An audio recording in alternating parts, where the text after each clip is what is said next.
सोहन अपने फ्रेंड रोहन से मिलने जाता है तो उसे वहां पर रोहन की डेड बॉडी मिलती है। वो तुरंत पुलिस को कॉल करता है तो पुलिस उससे डिटेल्स पूछती है। सोहन बोलता है, मैं रोहन के घर के पास से जा रहा था तो सोचा रोहन से मिल के जाऊं। मैंने बहुत टाइम तक बेल बजाई लेकिन किसी ने डोर नहीं खोला तो मैंने विंडो से देखने की कोशिश की। विंडो पे बहुत सारी ओस आ गई थी। मैंने ओस साफ किया तो देखा रोहन की डेड बॉडी है। मैं कांच तोड़ के अंदर आया और आपको कॉल किया, लेकिन पुलिस तुरंत समझ गई कि सोहन झूठ बोल रहा है। पर कैसे? पुलिस को कैसे समझ आया कि सोहन झूठ बोल रहा है? क्या आप बता सकते हैं लॉजिकल फ्रेंड्स? अच्छे से सोचें और मुझे आपका आंसर कमेंट करके बताएं।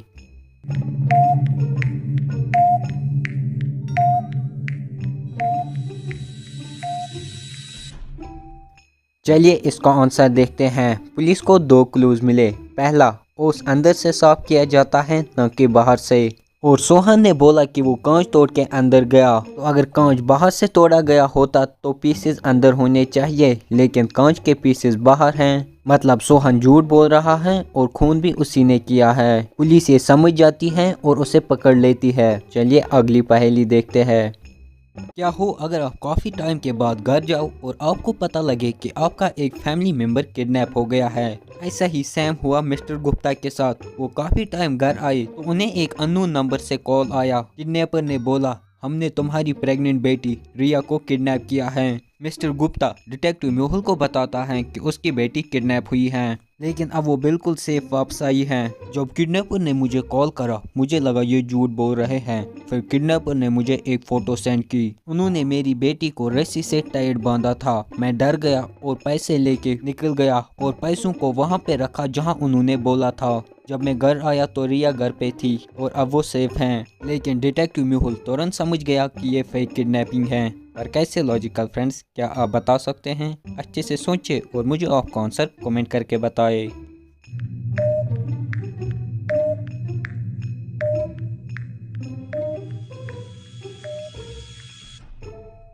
चलिए इसका आंसर देखते हैं। ध्यान से देखिए, किडनैपर ने जो फोटो सेंड की हैं उसमें रिया प्रेग्नेंट नहीं है। इसका मतलब ये पुरानी फोटो है। मेहुल ये समझ जाता है और किडनैपर को पकड़ लेता है। चलिए अगली पहेली देखते हैं। शहर में बारिश हो रही थी। शहर पूरी तरीके से चमक रहा था आईफल टावर की रोशनी से, लेकिन बारिश की वजह से शहर में इलेक्ट्रिसिटी नहीं थी तो पूरा शहर अंधेरे में डूबा हुआ था। रिया ने अपने बैंक लॉकर से गोल्ड और कैश लाया था। वो अपने रूम में जाती है और बैग को चेक करती है। वो देखती है कि बैग खाली है और उसका सारा गोल्ड और पैसे चोरी हो गए हैं। वो तुरंत इंस्पेक्टर जैक को कॉल करती है।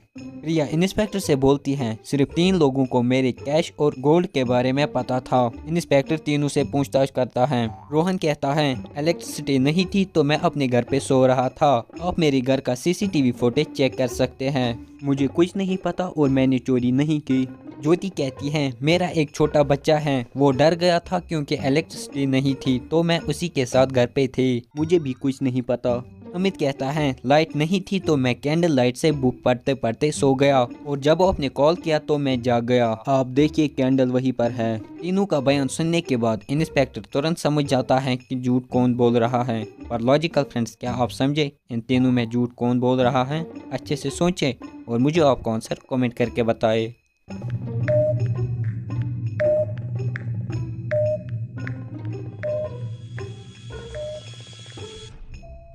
चलिए इसका आंसर देखते हैं। रोहन ने बोला कि वो घर पे सो रहा था और तुम उसका सीसीटीवी फुटेज चेक कर सकते हो, लेकिन जब बिजली नहीं थी तो सीसीटीवी फुटेज में कुछ रिकॉर्ड नहीं हुआ होगा। और रवि ने कहा कि वो कैंडल लाइट से पढ़ रहा था, लेकिन 3 घंटे के बाद कैंडल उतना ही है जितना वो पहले था।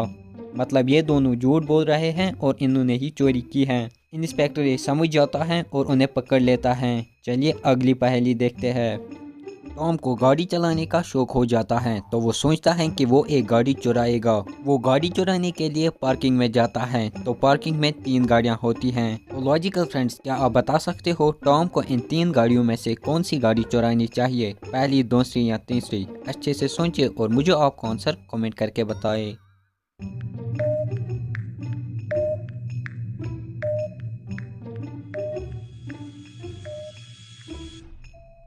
चलिए इसका आंसर देखते हैं। टॉम को तीसरी गाड़ी चुरानी चाहिए क्योंकि पहली गाड़ी के ऊपर सीसीटीवी कैमरा लगा हुआ है, दूसरी गाड़ी के अंदर एक आदमी है, तो इसका मतलब टॉम को तीसरी गाड़ी चुरानी चाहिए। चलिए अगली पहेली देखते हैं। आपके सामने मैथ की एक इक्वेशन है 9 + 5 = 9, जो कि एक रॉन्ग इक्वेशन है।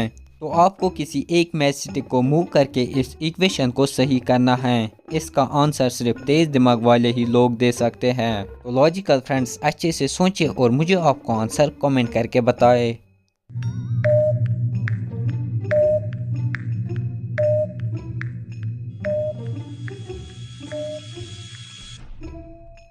चलिए इसका आंसर देखते हैं। अगर हम इस वाली मैथ स्टिक को मूव करके यहाँ पे लगाएंगे तो इक्वेशन हो जाएगी 3 + 5 = 8, जो कि एक सही इक्वेशन है।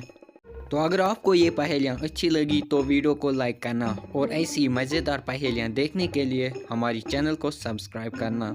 Thank you.